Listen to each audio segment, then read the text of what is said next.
Hello, my name is Peter Dunn, and for my culture industry analysis, I will be examining The Marvels, a 2023 Marvel cinematic film directed by Nia DaCosta.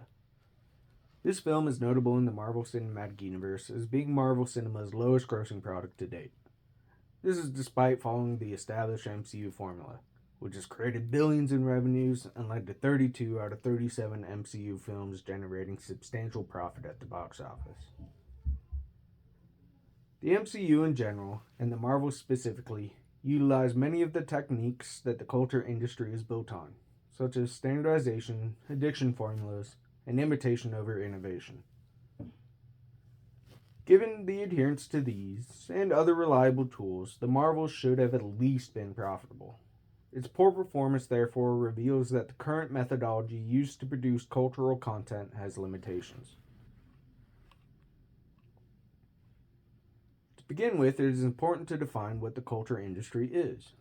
According to Converging Media, page 77, the culture industry is, quote, a term coined by the Frankfurt School to describe how media companies produce or make culture in the same way that other companies produce products, end quote.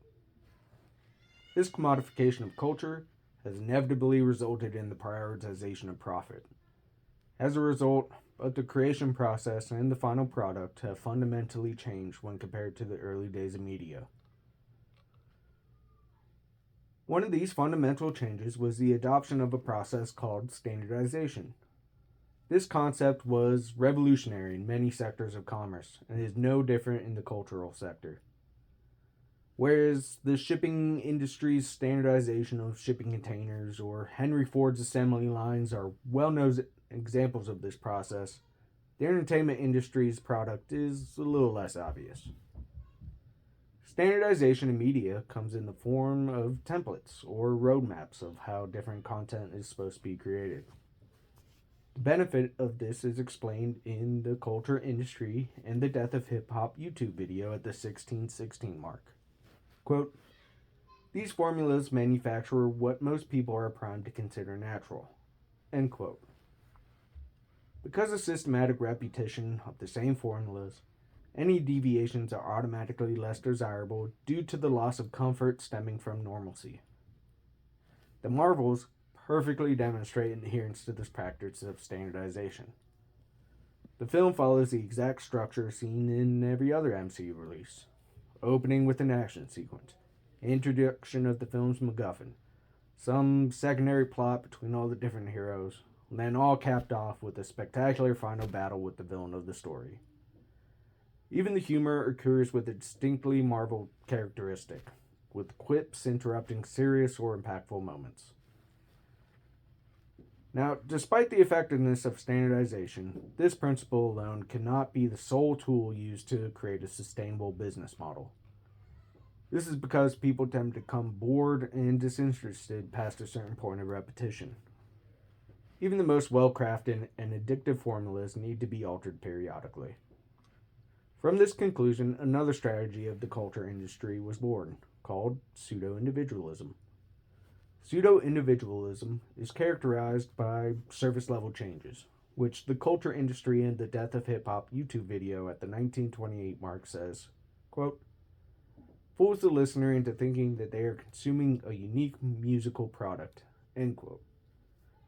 Despite talking about the musical side of media, that principle applies equally to the film industry or any other form of mass entertainment. The Marvels achieved this surface level distinction by marketing itself as a unique product for featuring 3 female protagonists. The actual narrative structure, however, remained identical to male led superhero films. The characters may look different, but they follow the same character arcs, face the same types of conflicts, and resolve problems in the same way that has come to define the MCU. The most distinguishable feature of the Marvels was that despite following this formula, it bombed at the box office. Standardization and pseudo individualism failed, which means that the idea that the culture industry fully dictates the direction of creative content is fundamentally flawed. There is a point at which the carefully tailored addiction mechanisms of the culture industry begin to break down. When standardization becomes too obvious and pseudo-individualism becomes unapologetically blatant, audiences will reject the product. This is despite copying directly from a long history of countless successes. One instance of this can be easily explained away by external factors such as COVID or losses due to streaming services. However, the lack of any measurable success is becoming increasingly frequent with both Marvel and their parent company's products. This points to an evolving media ecology. Media ecology is defined in Converging Media, page 80, as, quote, the study of media environments and their effect on people and society, end quote. Previously, the power dynamic was firmly in favor of the giant media corporations.